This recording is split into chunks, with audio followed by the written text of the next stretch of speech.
En tant que coach, nous recevons quelquefois des personnes qui vivent un choc émotionnel, des traumatismes, qui les met sous stress, qui génèrent du stress. Je vous donne un exemple. Une femme pilotait un projet depuis un an. Elle-même est directrice et ce projet était un projet transversal important donné par sa direction générale. Un jour, elle reçoit un mail, projet terminé, point final, sans explication. Et 2, 3 heures après, elle venait justement en séance de coaching. Alors, comment avons-nous travaillé? Dans un premier temps, je lui ai demandé de dessiner l'état dans lequel elle était, la situation telle qu'elle se la représentait. Donc sur le dessin, elle représente la direction comme un soleil qui pique. Elle se dessine au milieu, là, toute petite, comme une petite bulle qui flotte. Et puis, elle se dessine une seconde fois, plus petite encore, au milieu d'autres bulles en interaction qui en fait simulent les membres de son projet.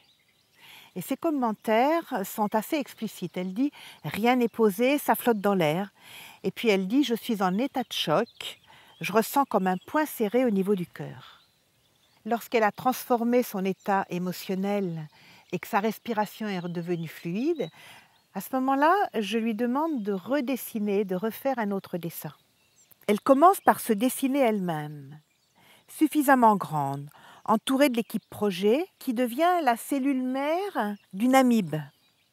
Et elle dessine la hiérarchie de manière proportionnée, c'est-à-dire relativement petite et moins agressive surtout. En fait, qu'est-ce qui se passe pour elle?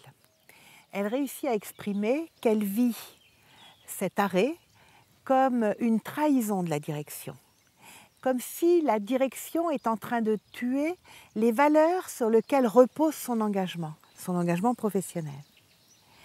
Et en fait, son énergie vitale a été ébranlée par cette perte de sens. Comment agit le dessin dans une situation comme celle-là? Eh bien, il permet de mettre à distance la situation émotionnelle qui est forte quand elle arrive.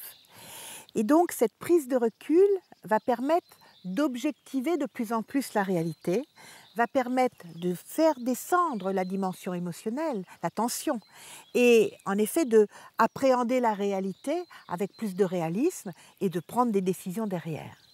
En fait, ça agit par prise de conscience successive, petits recadrages qui s'élaborent, alors au moment où elle dessine, mais aussi au moment où il y a le feedback, où on en discute derrière.